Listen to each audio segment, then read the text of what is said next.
What is going on, guys? It is Ash here, and today we're going to be going over some of the best perks to use on your heavy tank crews.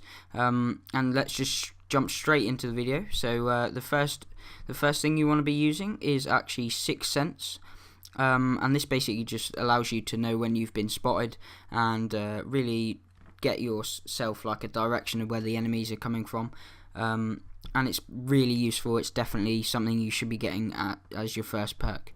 The next perk you want to be using is actually Brothers in Arms, and this basically increases kind of your effectiveness and decreases all the sorts of stats that you want. So it will decrease your aim time, your accuracy, and also like the dispersion, your rate of fire, your terrain resistances, and this basically increases everything and makes them so much better. And it's definitely vital to have as your second perk.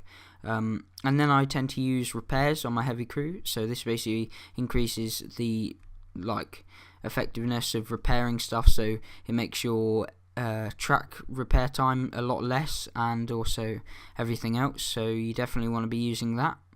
Then what I use is safe stowage or something, especially in American heavy tanks, although you could swap this out for track mechanic, which further decreases the amount of time that your tracks are going to be blown off for, and is quite good as well.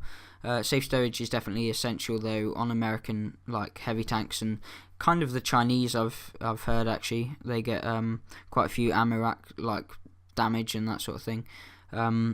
But also I tend to use after that clutch braking or off-road driving, and they're kind of essential to be able to kind of get your mobility a bit better, because obviously in a heavy tank you don't have the best mobility in the world, and that's something that I find essential.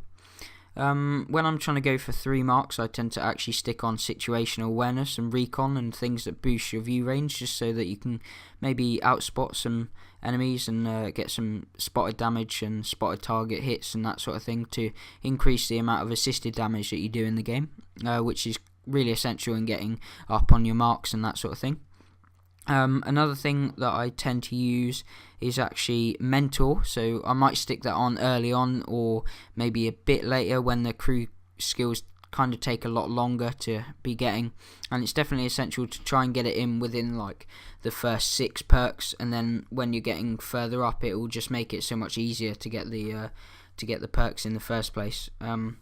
And it's kind of essential within your first 6 perks and that sort of thing. So on my American crew I've actually got 10 perks. Sadly I don't have track mechanic or repairs, because I actually used it in my, I think it was the T57 heavy, and I didn't really feel it was that necessary to have it on there. If they track you, you're gonna out DPM them anyway, and I didn't really see that much point. But definitely in the E5 you want to have them both, and I'm kind of regretting that I didn't actually train them up actually. So that sums up the essentials, 6 or 7 perks that you definitely want to have, and really I'll just go through them quickly now. So it is 6th Sense, Brothers in Arms, repairs or track mechanic, mentor, safe stowage, clutch braking, off-road driving, and for your getting 3 marks and that sort of thing and increasing your damage standing, you want to be putting on situational awareness and recon. So that about wraps up the video. If you did enjoy, please hit that like button and subscribe for more content like this, and if you want to check out my previous video, go and click on the annotation on screen, and I'll see you in the next video.